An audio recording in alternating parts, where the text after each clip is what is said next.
Good morning, everybody. Glad you're here today. I want to introduce you to my friend Kimba. Kimba is an artist, probably more a potter, and she has a studio in Elkhorn that I stumbled into. One day I was meeting Linda down there for lunch, and I got there early and found her studio. It's an incredible place. It's more than that. It's a gallery, a teaching place, and so I asked Kimba to help us out today, and she's going to be throwing some clay here for us and having fun. So, all right, here we go. Probably the most difficult thing for a parent to do is figuring out how to discipline your kids, how to shape them in such a way that they come out, figuring out life and stuff. And it is hard. It's frustrating. It's challenging, and probably everybody has an opinion, right, on how you should be disciplining your kids. Your parents have an idea how you should be disciplining your kids. Your neighbors have an idea how you should be disciplining your kids. The people in Walmart have an idea how you should be disciplining your kids, right? And so they all got that figured out. And so we're going to talk about this. We're in a message series called Up. So today is shaping up, right? So here we go. Isaiah 64. And yet, O Lord, you are our Father. So he's our dad, right? We are the clay. You are the potter. We are all formed by your hand. We have this blob of clay, right? And when you get a kid, it's a little blob of clay. Probably nicer looking than that, but probably, it's just a blob. And when we had our first child, I promise you, Linda and I did not think at all about discipline. We hadn't talked about it. We didn't know nothing about it. We had no clue on how to do it. But it was early on when we realized somebody needs to do something here, right? Because this little kid is selfish. This little kid, is demanding. This little kid is going to control our lives if we do not take matters into our own hands and begin to able to figure this out.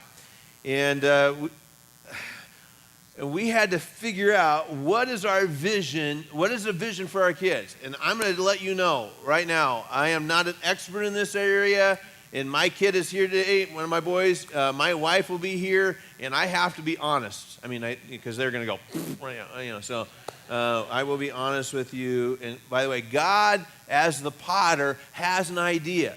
Kimba has an idea of what this is supposed to look like. She knows. She's already in her head, and she's figured it out. It would do no good for me to sit down. I would know I have an idea, but it would look like a snake, right? It would. I wouldn't know what to do. In fact, maybe I should try. Really? Ugh, that looks kind of messy. Yeah, I'll try. Because it really, the pedal is, and what do I do? Like a car. Have you seen me drive? Get my hands wet. Ugh. Go ahead and get a hold of this side. You're going to put a hand inside and a hand outside, and you're going to bring it up. Bring it up.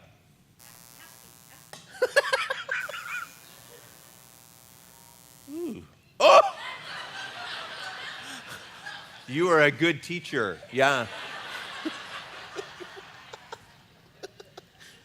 Okay, I'm going to let you finish. I'm not going to pay. I don't want to pay for that one. Okay, yeah. Good luck. I didn't do that the first hour. Sometimes, right? Sometimes you have to start over. And it's like when there's things like, oh, we got to do a lot of molding and shaping, reshaping again, because sometimes, again, your kid's going to challenge and is going to push back on some stuff that you've done. And just like you do, right? You are when God disciplines you, you push back. And he's like, oh, man. And it gets messed up. There's no doubt about it. Yeah, I know. Sorry. Okay, let's go. Hebrews 12. And have you forgotten the encouraging words God spoke to you as his children? He said, my child, don't make light of the Lord's discipline. Don't give up when he corrects you. By the way, did you ever make light of your parents' discipline by saying this? That didn't hurt. I'm going to help you out today. Kids, if you are in the room and your mom is like, if they do a little, spanking stuff, that is the worst thing you can say to a parent. That didn't hurt. It will. So just so you know, okay? I'm not advocating all this stuff, and again, but here we go.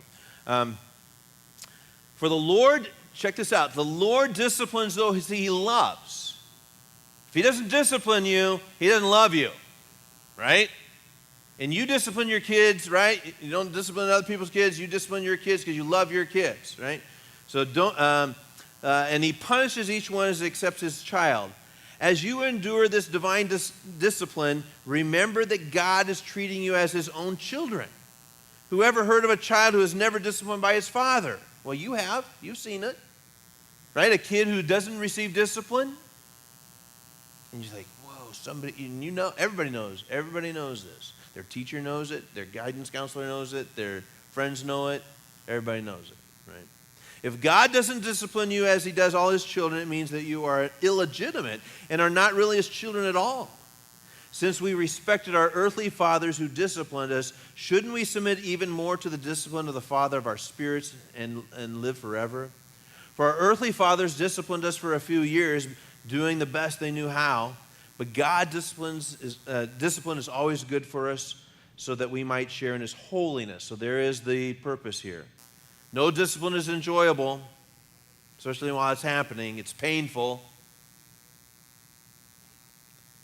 And by the way, again, kids, if your parents say this is going to hurt me more than it hurts you, that's a lie. It doesn't hurt us at all. But afterward there will be a peaceful harvest. There's what it is, peaceful harvest. Afterwards there's peace at the right living for those who are trained in this way. God disciplines those whom he loves. Who loves the child more, the dad who doesn't do any discipline or the dad who does? Well, it's pretty clear. When kids are little, discipline is needed. This is when a lot of molding takes place early on in the process. Again, looking back, and again, I am no expert, but it was important to me, after a while, we had a vision of what was going to take place in our home. And so here's some things that I cared about. No lying. No lying was not going to be tolerated in our house. And it was a big deal. And so, and that was passed on to me by my mom and dad. That was capital offense. Really, it was punishable by usually ivory soap of some kind in a washcloth. And my mom would wash out my mouth with soap if I lied to her. And I did not, and I still do not like the smell of certain soaps. Trust was a massive, important ingredient in our family. If you lie, I can't trust you. And we're dealing, right? We know that. We're figuring all that stuff out in the political world, all that stuff. Like, you're lying.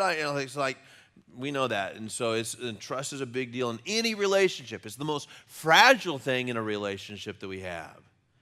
So we did our best to mold in this area. And the reason why is I wanted my children to grow up in freedom. I wanted them to be able to do whatever they wanted to do. And they were allowed to do whatever they wanted to do if I could trust them. They told me the truth. Hey, I'm going to be there. And that was exactly what I want. Because here's what we know, right, from the Bible. The truth will set you free. The truth will. Truth always sets us free. And by the way, if I lied to my kids, why would I expect them to tell me the truth? I really tried my very best to avoid this hearing this. But you promised, Dad. But you promised. I know, but right? I also made a concerted effort to make sure that my boys respected their mom. Talking back to their mom was a big no-no. They learned early on that Dad took that very seriously. The reason why is I wanted them to grow up respecting women. I wanted them to respect their teachers. I wanted to respect their girlfriends. I wanted them to respect women. And that started by respecting their mom. No sassing, no talking back, that kind of stuff. And they also learned that they were to pitch in and help around the house. That was part of the deal. That, that's mom's job. No, we're all participating in it. So they had to help with food and prep and clean up. And one of the things we learned early on that our boys were professionals at work avoidance.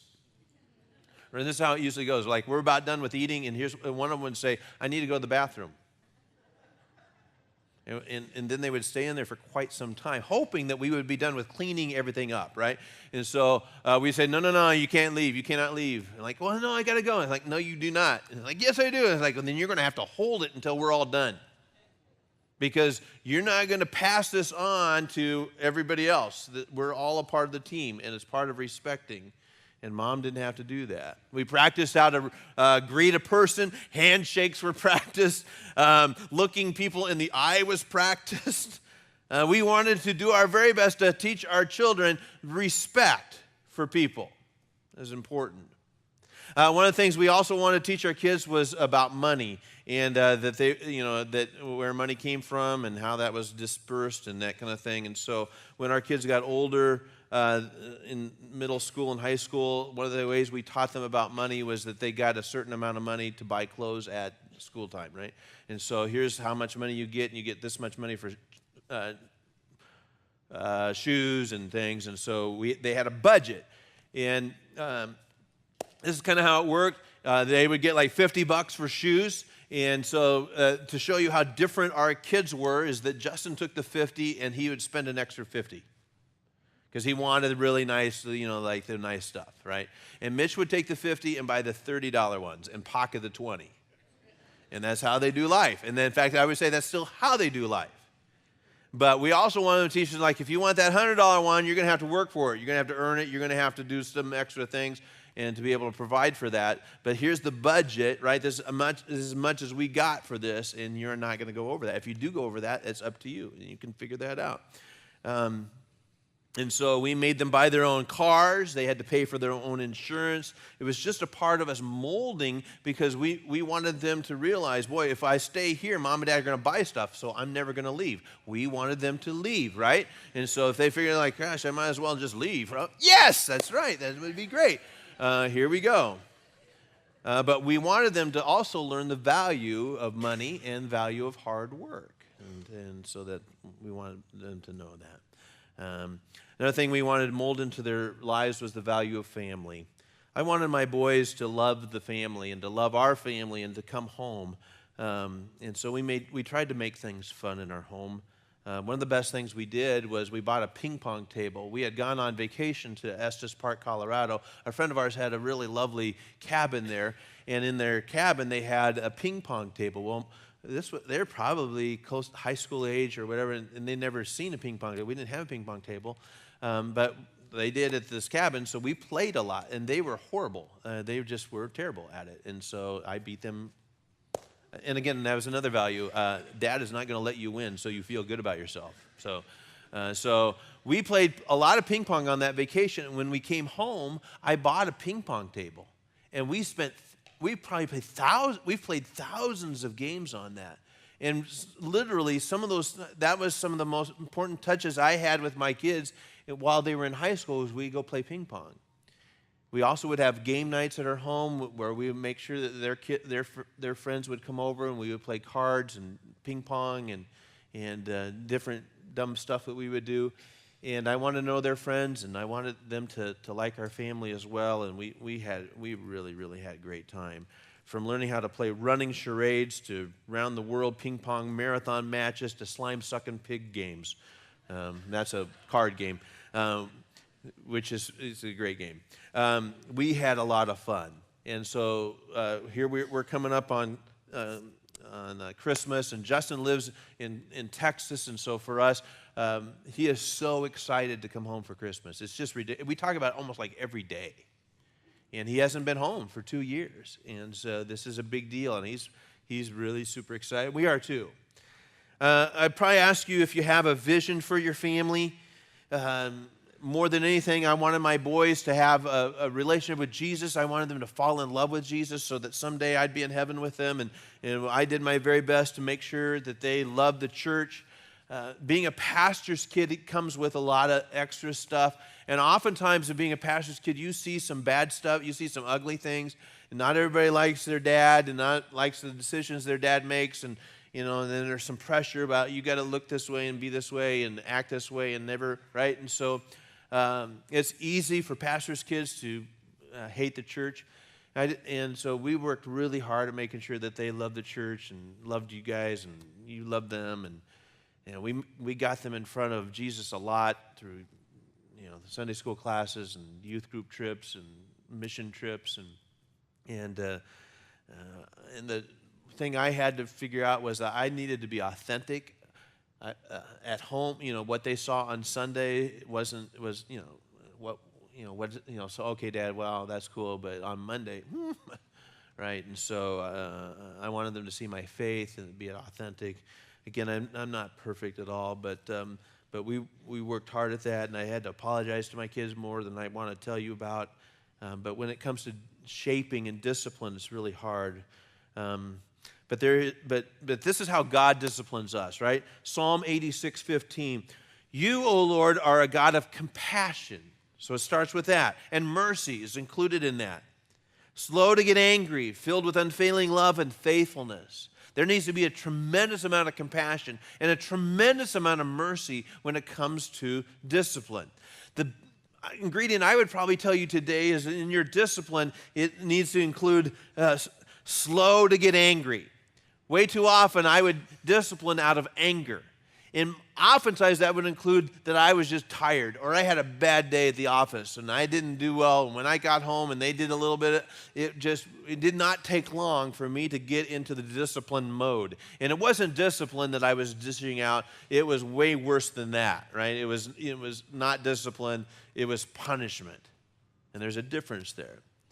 And it was because I was angry. I was tired. I would say this, if you need to discipline your kids in your home, here's what I need you to do. Take a breath. Start there. Take 2 breaths before you do that. Because are you disciplining out of anger or are you disciplining out of love? Are you disciplining out of mercy or out of punishment, right? And there's a difference there. You have to whoa, okay, whoa. And so take some breaths there.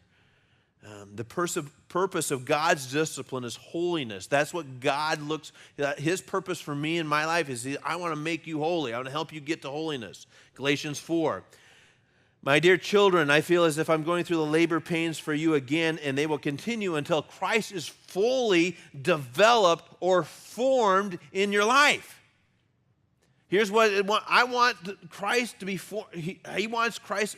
He's a pastor. He says, I want Christ to be fully formed and developed in your life, shaped and molded. And sometimes we're going to have to get rid of some stuff, move some things around, push some stuff, but it's going to involve discipline. And the discipline is not that you would be perfect, but that you would be holy. All right, here we go. 2 Corinthians 3:18. All of us who have had the veil removed can see and reflect the glory of the Lord. And the Lord, who is the Spirit, makes us more and more like Him, like Jesus, as we are being changed into His glorious image. Christ's likeness is the vision that God has for us. He's the potter, and I am not. See, that's where we get into trouble, is that we want to be the potter. I want God to look like me. I want him to, and this is how you can know if you're trying to be the potter. You'll say something like this: well, I can't believe in a God like that. Okay, well, let me just fashion one then. This is what I want God to look like. I want him to be this way. I know what the Bible says, but I'm going to change that a little bit. I'm going to form a little bit, and this is the picture, the image I have of God. Now I am being the potter and God's the clay, and God just says, okay, just make me however you want. You know what that's called? Idolatry. That's why God was so adamant, do not do this. Do not create an image, right, so that you can think that's what God is. I am not that way, and I cannot be limited to that. I am the potter. You are the clay. Let's get that straight. You are not God. I'm not either. He wants to take my attitude and my actions and make them look like Jesus. No small task. He's got to take this blob of clay and start forming it and fashioning it. It's not much to work with. So here I am, born again, a blob on a wheel. And he looks at me and says, how in the world am I going to get Mark to look like Jesus? How am I going to do that? Unfortunately, he figures it out, but he says this might be difficult for Mark because he's got an attitude problem. He's got a pride issue. And we're going to have to and mold that. And that's why, why are you doing that to me, God? Why are you making what? Stop. How long is that going to take? How long is it going to take for you to look like Jesus? Well, a lifetime. I mean, when we're baptized, it's like, oh, sweet, I'm like Jesus. No, you're just getting started. You're a blob of clay. So this is going to take a lifetime. I'm not going to be perfect till I get to heaven. But I'm being made into the image of Christ. He's going to try to do his very best to take this self-centered, stubborn, egotistical person and try to make him compassionate. Now, he could say, I'm going to give up on that guy. There's no way. I've tried. I've tried for the last several years. He doesn't discard me. He doesn't discard you. And he is shaping you and molding you, and he's willing to work with you and me. So that someday he will say to you and me, well done, good, faithful servant. But until then, he's going to do his very best to change us, to make us look like Jesus. And my guess is that if you were to take a step, and I hope that you would take a step, take a step back and look, a year ago or 2 years ago or whenever you found Jesus, and you go, man, I look a little different than I did then. I treat people differently. It was all about me. I was self-centered. I cared a whole lot more about me than anybody else. I had a real problem. I was bigoted, never gave any money to anybody. It was all about me. See, let him continue to work in your life, to shape you. My guess is he's not finished with you. Now, as parents, I believe that you can do this. You truly can. This is something that you can do. And with his help, he is going to help you, mold you, and give you the wisdom and encouragement to do that. Maybe you think, well, my parents, I didn't have much of a role model. I don't want to do it like they did it. That's fine. There's books out there. There's classes to go to. I would encourage you to go to a small group. One of the best ways you can find a small group and say, hey, help us with this. Our kid is this way. It's out of control. We didn't do very well when they were little and mold them and stuff. And now they're in middle school and high school, and it's discipline supercharged, and we can't, they hate it, and we hate it, and they hate it, and we hate it, and we hate them, they hate us. And how do we navigate now when we're trying to do our very best to pull in the reins and make this happen, right? And sure, you can beat yourself up for that, but here we go, right? This is what we know now. So a small group helps Linda and I tremendously. It was one of the best things we did for our family and our marriage when we went to a small group because we didn't know what we were doing. All right.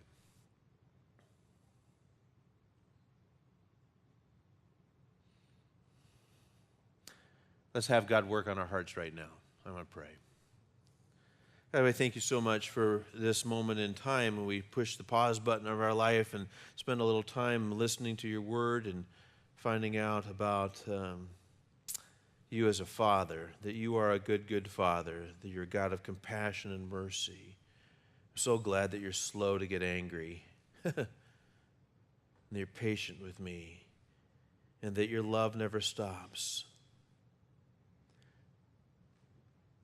Lord, my guess is that all of us in this room that happen to be blessed as parents with children, that some of it's easy, some of it's very hard, it's very painful, very difficult. What worked for one is not working for the others, and so we're trying to figure out how best to do this. And I pray that these people here today will not give up, that they will find courage and strength to be godly men and women and have a vision and picture for their family. I know we've got a lot of people here this weekend that are just getting started in their marriage, and I pray this will be a place where they can just talk about this stuff and come together on the same page. And we thank you for trusting us in this area. In Christ we pray. Amen.